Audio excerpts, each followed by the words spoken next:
Hello friends, welcome back to my channel. दोस्तों, कैसे हैं आप सब? आई होप कि आप सब अच्छे होंगे। दोस्तों, आज के इस वीडियो में हम लोग एमपी टेट वर्ग 2 चयन परीक्षा साइंस से संबंधित एक चैप्टर मानव रक्त से संबंधित कुछ एमसीक्यूज़ को करने वाले हैं। ये सारे एमसीक्यूज़ जो हैं ऑल एमपी ईएसपी एग्ज़ाम्स में पीवाईक्यू के रूप में पूछे गए हैं, जिसको हम लोग एनालाइज करेंगे। दोस्तों, आज के इस वीडियो में हम लोग एमपी टेट वर्ग 2 चयन परीक्षा साइंस के साथ साथ हम लोग MP forest guard, NTPC, general science के रूप में अदर कॉम्पिटिटिव एग्जाम्स के लिए भी यूज़फुल होने वाली हैं। तो चलिए दोस्तों, स्टार्ट करते हैं अपने क्वेश्चंस को। फर्स्ट क्वेश्चन है हमारा, मानव रक्त में कुदरती उपलब्ध एंटीकोगुलेंट क्या है? ठीक है, हीरोडीन, हिपेरिन,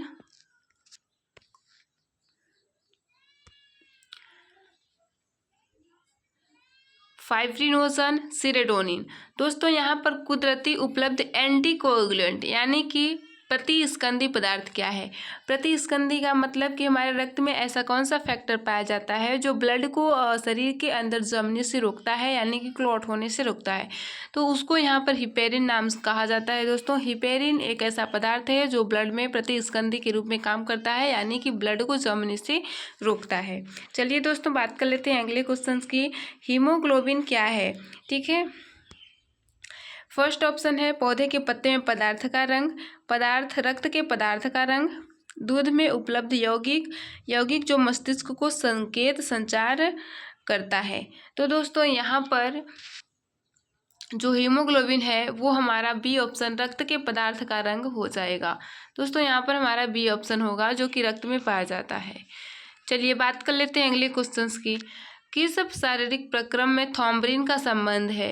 दोस्तों, थॉम्ब्रिन एक प्रकार का एंजाइम होता है जो कि रक्त जमाव में हेल्प करता है। ठीक है, यहाँ पर उत्सर्जन दे रखा है, नहीं होगा। प्रजनन, ये भी गलत हो जाएगा। रक्त जमाव, वृद्धि, तो यहाँ पर रक्त जमाव हमारा सी ऑप्शन करेक्ट हो जाएगा। रक्त जमाव में थ्रोम्बिन हेल्प करता है। चलिए बात करते हैं अगले क्वेश्चन की। रुधिर का शुद्धिकरण होता है तो हृदय में, गुर्दों में, फेफड़ों में, हड्डियों में। दोस्तों, यहाँ पर जो रुधिर का शुद्धिकरण यानी कि ब्लड का जो फिल्ट्रेशन होता है वो किस में होता है? तो दोस्तों, ब्लड का फिल्ट्रेशन हमारा हृदय में नहीं होता है। हृदय सिर्फ पंप करने का काम करता है।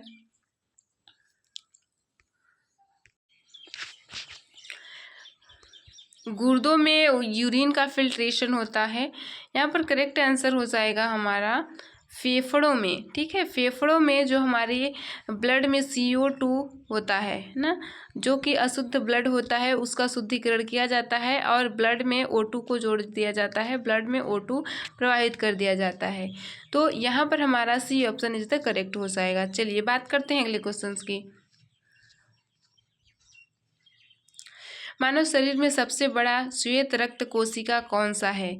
तो दोस्तों, मानव शरीर में सबसे बड़ी जो श्वेत रक्त कोशिका होती है वह एरिथ्रोसाइट, मोनोसाइट, लिम्फोसाइट, जांघ की हड्डी। तो दोस्तों, यहाँ पर लिम्फोसाइट हमारी सबसे बड़ी कोशिका हो जाएगी और WBC की। चलिए बात करते हैं अगले क्वेश्चन की। लाल रक्त कोशिकाओं का जीवन काल कितना होता है? हमने क्या जाना कि जो लाल रक्त कोशिकाएं होती हैं उनका जीवन काल 120 दिन का होता है। तो चलिए बात करते हैं कि किस ऑप्शन में 120 दिन मैच कराए। यहाँ से 90 से 100 दिन, ठीक है, 100 से 120 दिन, 70 से 90 दिन, 120 से 180 दिन। 120 से 180 गलत हो जाएगा। 100 से 120 लगभग समथिंग समथिंग है, इसलिए हमारा B option is the correct हो जाएगा। चलिए दोस्तों, अगले क्वेश्चन को देख लेते हैं। हीमोग्लोबिन पाया जाता है सभी अकशेरुकियों में, केवल कशेरुकियों में, अंटार्कटिक हिम मछलियों में, काकरोच तथा केचुए में। तो जो हीमोग्लोबिन है वह केवल कशेरुकियों में पाया जाता है, यानी कि वर्टिब्रेट में पाया जाता है। बात करते हैं अगले क्वेश्चन की। दोस्तों, लाल रुधिर कोशिका तथा श्वेत रुधिर कोशिका का निर्माण होता है अस्थि मज्जा में, थाइमस में, आलिंद भित्ति में, लसिका में। दोस्तों, यहाँ पर लाल रुधिर कोशिका यानी कि RBC और WBC का जो निर्माण होता है वो बोन मैरो में होता है। यहाँ पर हमारा फर्स्ट ऑप्शन करेक्ट हो जाएगा। चलिए दोस्तों, अगले क्वेश्चन की बात कर लेते हैं। शरीर में सूक्ष्मतम रुधिर वाहिका कौन सा है? केशिकाएं, धमनी, महाशिरा, शिरा। दोस्तों शरीर में सूक्ष्मतम रुधिर वाहिकाएं केशिकाएं होती हैं। केशिकाएं धमनी व शिरा के बीच में होती हैं। धमनी व शिरा के बीच में केशिकाएं पाई जाती हैं, जो कि धमनी व शिराओं को आपस में जोड़ करके रखती हैं। ये हमारी हो जाएंगी क्या, केशिकाएं हो जाएंगी। ठीक है, तो यहाँ पे सबसे छोटी जो हमारी वाहिकाएं होती हैं वो केशिकाएं कहलाएंगी। चलिए अगले क्वेश्चन को देख लेते हैं। रक्त का कौन सा भाग रक्त का अधिक आयतन बनाता है? लाल रुधिर कोशिका, प्लाज्मा, रक्त प्रोटीन, श्वेत रुधिर कोशिका। दोस्तों यहाँ पर रक्त का कौन सा भाग रक्त का अधिक आयतन बनाता है? तो यहाँ पर हमारा प्लाज्मा इज द करेक्ट हो जाएगा, क्योंकि 55% जो हमारी प्लाज्मा होती है वह पाई जाती है। ठीक है, चलिए बात कर लेते हैं अगले क्वेश्चन की। लाल रुधिर कोशिकाओं का जीवन काल कितना होता है? 1 सप्ताह, 1 माह, 4 माह, 1 वर्ष। दोस्तों हमने क्या देखा था कि लाल रुधिर कोशिकाएं 120 दिन की होती हैं इनका जीवन काल। दोस्तों तो 30 चौको 120 यानी कि 4 महीने होता है। यहाँ पर स ऑप्शन इज द करेक्ट हो जाएगा। चलिए दोस्तों अगले क्वेश्चन को देख लेते हैं। निम्न में से कौन ग्लोबुलर प्रोटीन है? कोलेजन, मायोग्लोबिन या हीमोग्लोबिन, मायोसिन, फाइब्रोइन। तो यहाँ पर ग्लोबुलर प्रोटीन हो जाएगा मायोग्लोबिन एंड हीमोग्लोबिन। चलिए दोस्तों अगले क्वेश्चंस को देख लेते हैं।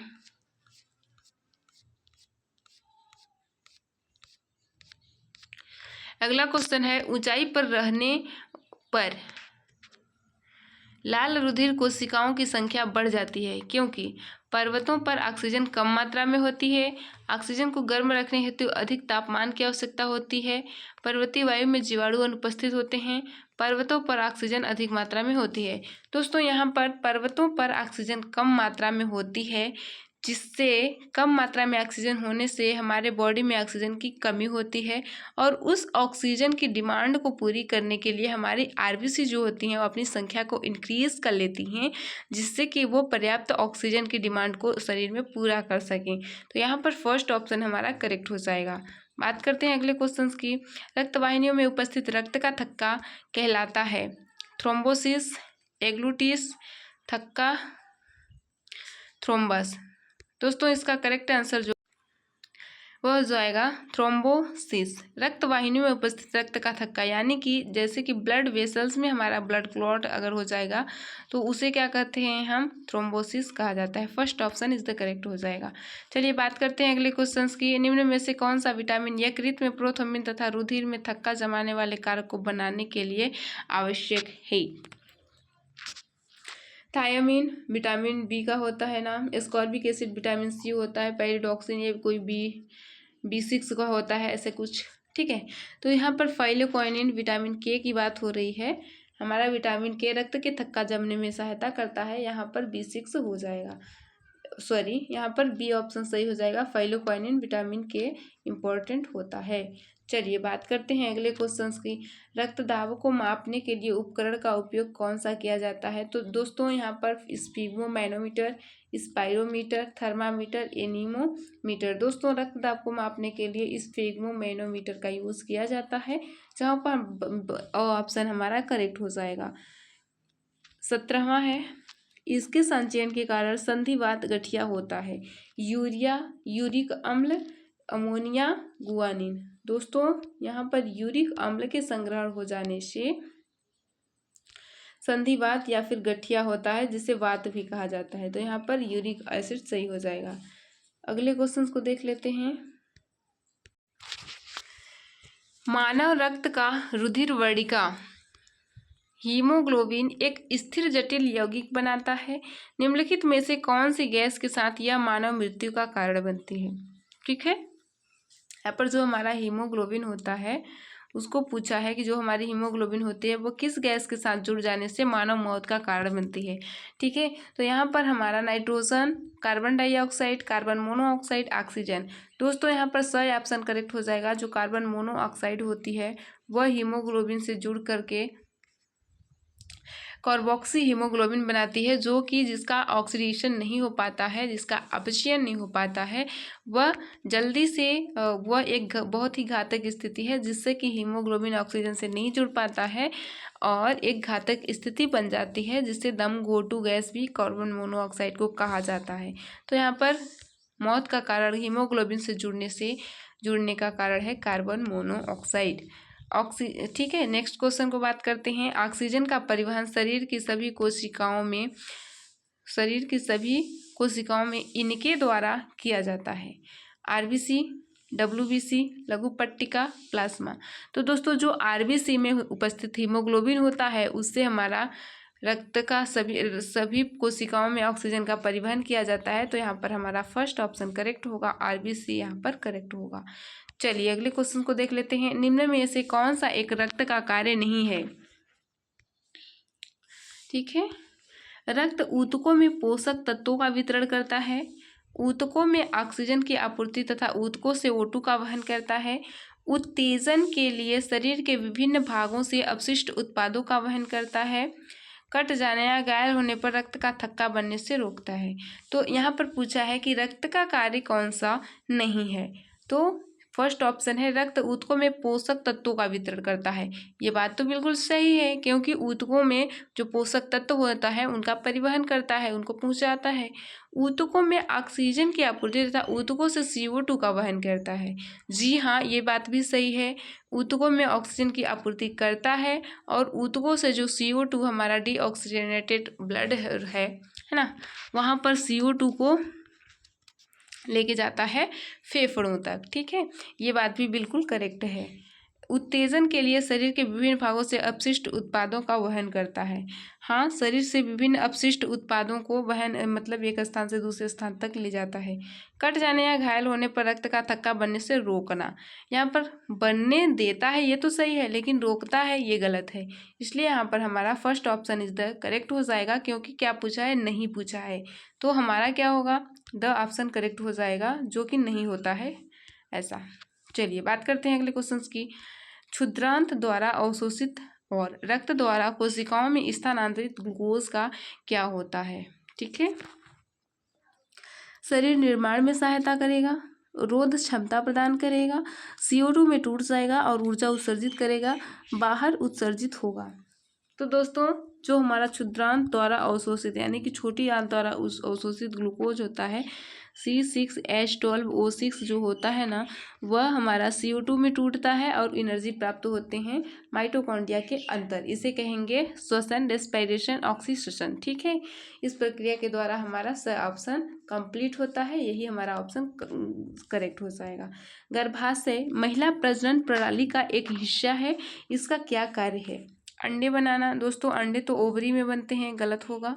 बच्चे का विकास करना, शुक्राणु का निर्माण करना, स्पर्म का निर्माण मेल में होता है ना। अंडे और शुक्राणु का सम्मिश्रण, इसको तो कहेंगे हम लोग जाइगोट। ठीक है, बच्चे का विकास करना गर्भाशय के मेन कार्य होता है।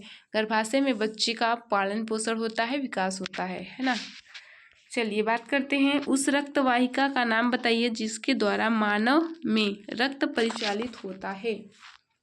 बाह्यकर्ण, निलय, धमनी और शिरा, जाइलम और पोषवाह। ठीक है, उस रक्त वाहिका का नाम बताइए जिसके द्वारा मानव में रक्त परिचालित होता है। तो यहाँ पर बाह्यकर्ण के द्वारा नहीं होगा, निलय के द्वारा पंप किया जाएगा लेकिन परिवहन नहीं होगा। धमनी और शिरा यहाँ पर करेक्ट हो जाएगा। जाइलम, फ्लोएम ये सब पादपों में जल एवं भोजन के स्थानांतरण के लिए हेल्प करती हैं। तो यहाँ पर हमारा 23 का ऑप्शन करेक्ट हो जाएगा। चलिए दोस्तों बात करते हैं अगले क्वेश्चंस की। ABO रुधिर वर्ग किसका उदाहरण है? प्रबलता का, सहप्रभाविकता का, बहुयुग्म विकल्पी का, पूरक जिन्स का। तो यहाँ पर सभी प्रकार के एंटीजन्स प्रेजेंट हैं। यहाँ पर हो जाएगा बहुयुग्म विकल्पी, यानी कि सभी प्रकार के युग्म विकल्पी प्रेजेंट हैं। तो B option is the correct हो जाएगा। एक बच्चे का रुधिर समूह O है, उसके पत्रिक का रुधिर समूह नहीं हो सकता है। यहाँ पर क्वेश्चन लिखा है हमारा कि क्या नहीं हो सकता है ना। ठीक है, तो B और O जरूर हो सकता है, क्योंकि जब एंटीजन B और O रहते हैं तो B भी बनता है और O भी बनता है। और यह BO भी बनता है, ठीक है। तो उसके पैतृत्व का रुधिर समूह नहीं हो सकता है। दोस्तों यहाँ पर नहीं क्या हो सकता है, सब ऑप्शन करेक्ट हो जाएगा, AB कभी नहीं हो सकता है। यहाँ पर बात रखने की बात है कि अगर किसी बच्चे का रुधिर समूह O आता है तो उसके पिता का AB रुधिर वर्ग नहीं, उसके मतलब माता पिता में से किसी का AB ब्लड ग्रुप नहीं हो सकता है। और अगर किसी बच्चे का ब्लड ग्रुप AB होता है तो उसके माता पिता का ब्लड ग्रुप कभी O नहीं हो सकता। तो यहाँ पर दोनों ही बातें याद रखनी है। चलिए बात करते हैं अगले क्वेश्चंस की। रक्त का कौन सा घटक रक्त के थक्का जमने में हेल्प करता है? Plasma, RBC, WBC, बिम्बाणु। दोस्तों यहाँ पर रक्त का थक्का जमने में जो हमारी प्लेटलेट्स होती हैं, बिम्बाणु होती हैं, वो हेल्प करती हैं। प्लाज्मा नहीं करता है, RBC भी नहीं करता है, WBC संक्रमण के समय हेल्प करती हैं। तो यहाँ पर हमारा द ऑप्शन करेक्ट हो जाएगा। चलिए नेक्स्ट क्वेश्चन को देख लेते हैं। जब किसी व्यक्ति को संक्रमित ज्वर हो जाता है तब कौन सी कोशिकाएं सर्वाधिक सक्रिय होती हैं? दोस्तों हमने क्या बताया कि संक्रमण के समय कौन सी सेल काम करती हैं? तो यहाँ पर जीवद्रव्य नहीं, WBC, RBC, प्लेटलेट रक्त के थक्का जमाने में हेल्प करेंगी। RBC ऑक्सीजन एंड CO2 के परिवहन में। प्रोटोप्लाज्म में यहाँ पर कुछ काम, प्लाज्मा का काम होता है फ्लूइड, रक्त को फ्लूइड बनाए रखना, नमी बनाए रखना, ठीक है।